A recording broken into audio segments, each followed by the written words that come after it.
Como seres humanos, pertenecemos al reino de los vertebrados. El sistema vertebral protege varios de nuestros órganos más vitales, como el corazón y el cerebro. Pero más importante aún, sostiene todo nuestro cuerpo. Junto con el sistema muscular, el sistema vertebral nos permite erguirnos, estar de pie. Podemos caminar, trotar, correr, cargar objetos, realizar las innumerables acciones de nuestra vida como seres humanos, en lo individual y en sociedad.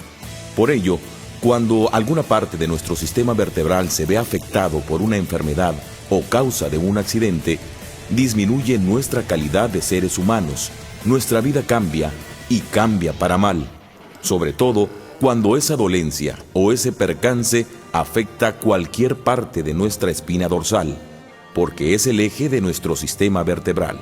En el momento en que ese eje deja de funcionar como es debido, comenzamos a tener dificultades para realizar muchos de los movimientos normales.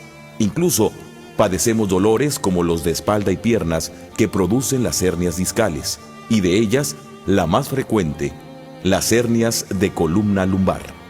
Las causas de la hernia de columna lumbar son diversas. Puede presentarse por una enfermedad degenerativa por lo avanzado de la edad, un movimiento brusco, por cargar cosas pesadas, a causa de un accidente o por simple sobrepeso corporal. En el canal óseo se halla la médula espinal. Ahí, en la médula espinal, se originan raíces nerviosas de gran importancia para nuestro desenvolvimiento normal. Gracias a estas raíces nerviosas, tenemos un gran número de sensaciones y podemos realizar movimientos tanto voluntarios como involuntarios. Estas raíces nerviosas se ven afectadas cuando se rompe el anillo externo del disco intervertebral. Se produce entonces lo inevitable, la hernia discal. La pulpa del núcleo central de su lugar y su masa pulposa aplasta las raíces nerviosas del canal óseo, y es a causa de esa presión constante que la hernia discal se manifiesta. Nos produce dolores en la espalda o en nuestras extremidades inferiores. Pero, ¿en qué consiste la cirugía de hernia discal y específicamente de hernia lumbar? Hay varias clases de operaciones. Por ejemplo, la disectomía clásica, que es el tipo de cirugía más usado para el tratamiento de disco lumbar. Las desventajas de esta técnica son varias y de consideración. La disectomía clásica es una cirugía mayor. Se aplica anestesia general, hay sangrado, se opera directamente en la parte afectada con el riesgo de una nueva complicación, y el período de recuperación postoperatorio es bastante largo. Los pacientes tardan de 3 a 5 días para levantarse y caminar. Se recuperan en un lapso de 3 o 4 semanas y en ocasiones requieren de una terapia de rehabilitación y reposo que dura de 2 a 6 meses.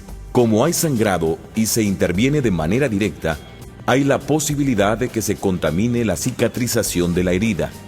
Esto produce en algunos pacientes la llamada fibrosis epidural, es decir, una especie de cicatriz interna defectuosa que al formarse comprime los nervios afectados con más fuerza en grado todavía mayor al que lo hacía la hernia discal.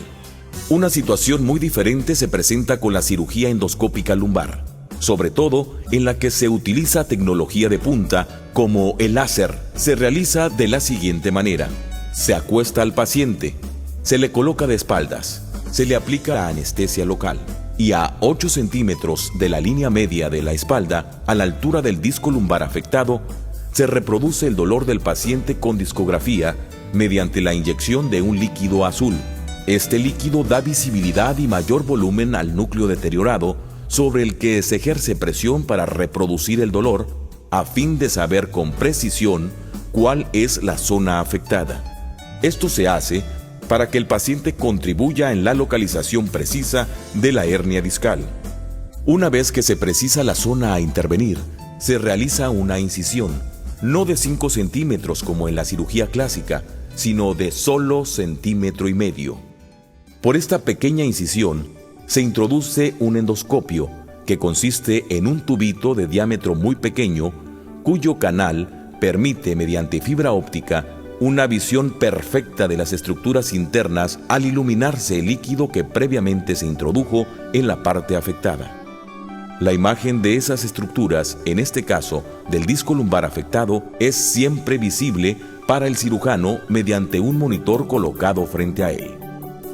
Por el canal del endoscopio es por donde se introducen unas pinzas minúsculas y el dispositivo del rayo láser. Con las pinzas, el neurocirujano aísla los tejidos deteriorados y los destruye y volatiza con el láser.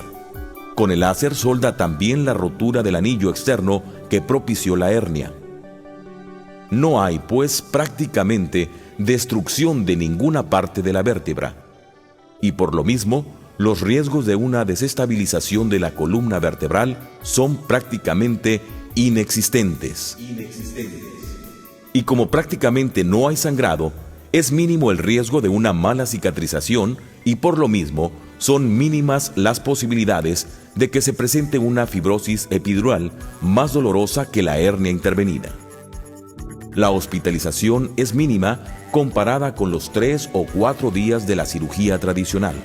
Como el procedimiento con láser se realiza con anestesia local, el paciente pasa directamente de la sala de operaciones a su cuarto.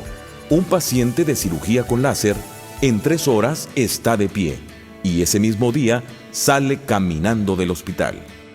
Si su trabajo no requiere que cargue cosas pesadas o incómodas de cargar, puede volver a sus labores habituales en solo una semana. Más salud, menos gasto, mejor calidad de vida. Eso es posible con la cirugía endoscópica de columna lumbar con láser.